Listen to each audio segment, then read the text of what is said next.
Hello friends, welcome back to our channel DD news Telugu live. నేను మీ ప్రియ. So ఈ రోజు మనం ఒక ఆఫీసర్ లెవెల్ జాబ్ గురించి చెప్పబోతున్నాం. అది కూడా మీకు ఎలాంటి ఎగ్జామ్ గానీ ఉండదు అండ్ మీ సర్టిఫికేట్స్ అండ్ క్వాలిఫికేషన్స్ ని బట్టి సెలక్షన్ అనేది ఉంటుంది. అండ్ ఎలిజిబిలిటీ విషయానికి వస్తే any graduate and post graduates are eligible. And salary విషయానికి వస్తే 37,000 పర్ మంత్ వరకు ప్రొవైడ్ చేస్తారు అండ్ ఎక్స్ట్రా హెచ్ఆర్ఏ అనేది ఉంటుంది. సో అప్లికేషన్ డీటెయిల్స్ అన్ని వీడియోలో చెప్తాను, ఎక్కడ స్కిప్ చేయకుండా వీడియోని ఫుల్ గా చూడండి. సో జాబ్ యొక్క పీడిఎఫ్ చూడండి, ఇలా ఉంటుంది. సో ఈ జాబ్ వచ్చి DRDO government of India ministry of defence ద్వారా రిలీజ్ చేయడం జరిగింది. సో రెఫరెన్స్ నెంబర్ అనేది ఇది అండ్ డేట్ చూసారంటే 13th May 2025 అండ్ మీ అప్లికేషన్ లాస్ట్ డేట్ అయితే 5th June వరకు ఉంటుంది. సో ఎలిజిబిలిటీస్ చూసారంటే any Indian national citizens are applicable అనమాట. సో ఎవరైనా మీరు అప్లై చేసుకోవచ్చు. సో ఆ జాబ్ రోల్ ఏంటంటే జూనియర్ రీసెర్చ్ ఫెలో. సో మీకు ఇంక్లూడ్ ఏంటంటే క్వాలిఫికేషన్ కి వస్తే గ్రాడ్యుయేట్ అయినా అయ్యి ఉండొచ్చు, పోస్ట్ గ్రాడ్యుయేట్ అయినా అయ్యి ఉండొచ్చు. So GATE is compulsory, NET or GATE లెవెల్లో మీరు ఖచ్చితంగా క్వాలిఫై అయ్యి ఉండాలన్నమాట. సో ఏజ్ లిమిట్ కి వస్తే 28 years అనేది ఉండాలి మీ ఇంటర్వ్యూ డేట్ రోజుకి. సో అండ్ అందులో వచ్చి 5 years వచ్చి రిలాక్సబుల్ గా ఉంటుంది ఎస్సీ ఎస్టీ వాళ్ళకి, 3 years for OBC candidates. And salary విషయానికి వస్తే మీకు 37,000 పర్ మంత్ స్టైఫండ్ ప్రొవైడ్ చేస్తారు ప్లస్ హెచ్ఆర్ఏ మొత్తం కలిపి మీకు 48,100 వరకు వస్తుంది అనమాట. సో ఫస్ట్ 2 years వచ్చి మీరు జూనియర్ రీసెర్చ్ ఫెలోషిప్ గా వర్క్ చేస్తారు.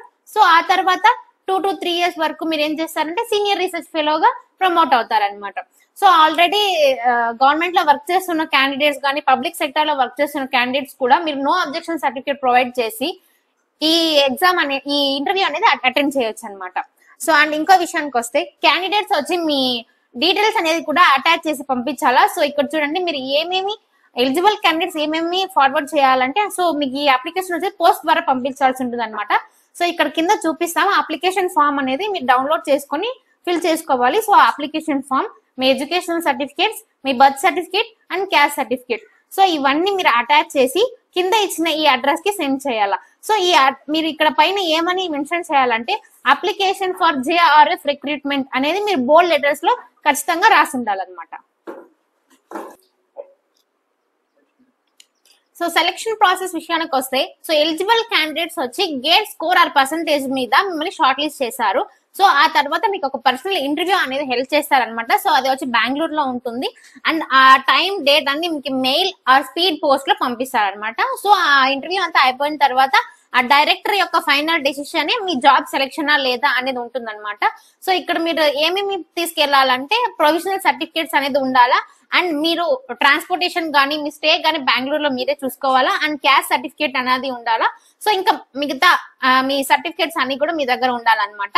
సో అప్లికేషన్ ప్రాసెస్ అనేది ఎలా ఉంటుందంటే సో చూడండి, ఇక్కడ ఇది మీ application form, application for research fellow in DRDO. So మీ నేమ్ అనేది బ్లాక్ లెటర్స్ లో ఫిల్ చేయండి ఇక్కడ. సో ఇక్కడ మీ రీసెంట్ ఫోటోగ్రాఫ్ అనేది పేస్ట్ చేయండి. Father or husband name, married అయితే మ్యారీడ్, సింగిల్ అయితే సింగిల్, నేషనాలిటీ ఇండియన్ అని సెలెక్ట్ చేసుకోండి. కేటగిరీ సో మీరు ఏ క్యాస్ట్ కి బిలాంగ్ అయితే ఆ కేటగిరీ సెలెక్ట్ చేసుకోండి. మీ డేట్ ఆఫ్ బర్త్ అండ్ మీ ఏజ్ ఎంత, ఇయర్స్, మంత్స్, డేట్స్ మొత్తం తెలియని వాళ్ళు గూగుల్లో క్యాల్కులేట్ చేసుకోండి. సో తర్వాత అడ్రస్ ఫర్ కమ్యూనికేషన్, మీ state pin code and contact details, landline number ఉంటే వేయండి, లేకపోతే mobile number and email address is mandatory. ఆ తర్వాత పర్మనెంట్ రెసిడెన్షియల్ అడ్రస్ అనేది ఫిల్ చేయండి. ఈ బోత్ ఆర్ సేమ్ అయినా okay. So state pin code అనేది ఫిల్ చేయండి. ఆ తర్వాత మీ ఎడ్యుకేషనల్ డీటెయిల్స్ అనేది ఎలా ఫిల్ చేయాలంటే ఫస్ట్ ఫర్ ఎగ్జాంపుల్ మీరు పోస్ట్ గ్రాడ్యుయేషన్ చేసి ఉంటే పోస్ట్ గ్రాడ్యుయేషన్, ఆ తర్వాత మీ గ్రాడ్యుయేషన్, ఆ తర్వాత హైయర్ సెకండరీ, ఆ తర్వాత సెకండరీ డీటెయిల్స్ అనేది ఫిల్ చేయాల్సి ఉంటుంది. సో ఎడ్యుకేషనల్ డీటెయిల్స్ అన్ని ఫిల్ చేసిన తర్వాత సో కింద ఆల్రెడీ మీరు వర్కింగ్ అయితే మీ ఎక్స్పీరియన్స్ ఏ ఆర్గనైజేషన్ లో వర్క్ చేశారు, ఎప్పటి నుంచి ఎప్పటి వరకు వర్క్ చేశారు, సో ఎందుకు ఆ కంపెనీని వదిలేస్తున్నారు, ఈ రీజన్స్ అన్ని ఫిల్ చేయండి. ఆ తర్వాత మీరు ఈ గివెన్ ఆప్షన్స్ లో ఏ ఎగ్జామ్ ని క్వాలిఫై అయ్యారో సెలెక్ట్ చేసుకుని ఆ తర్వాత దాని యొక్క ప్రూఫ్ ని కూడా మీరు ఎన్క్లోజ్ చేయాల్సి ఉంటుంది. అండ్ మీరు ఆల్రెడీ డిఆర్డిఓలో ఇంతవరకు ఏదైనా ఇంటర్వ్యూ అటెండ్ అయ్యి ఉంటే ఎస్ అని చెప్పి క్లిక్ చేయండి.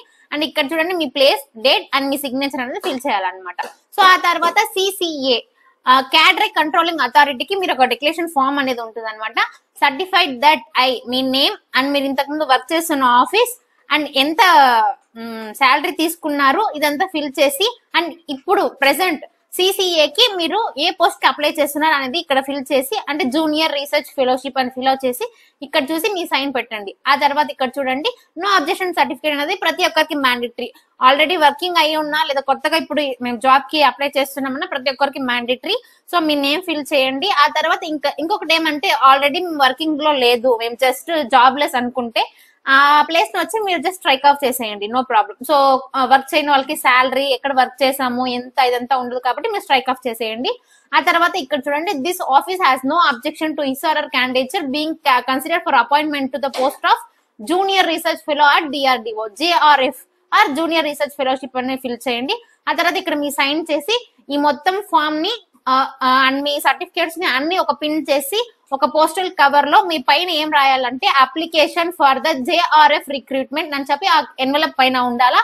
అండ్ సో మీకు ఇది ఒకటి చేసి 5th జూన్ లోపు మీరు అప్లికేషన్ సెండ్ చేసేయాలా.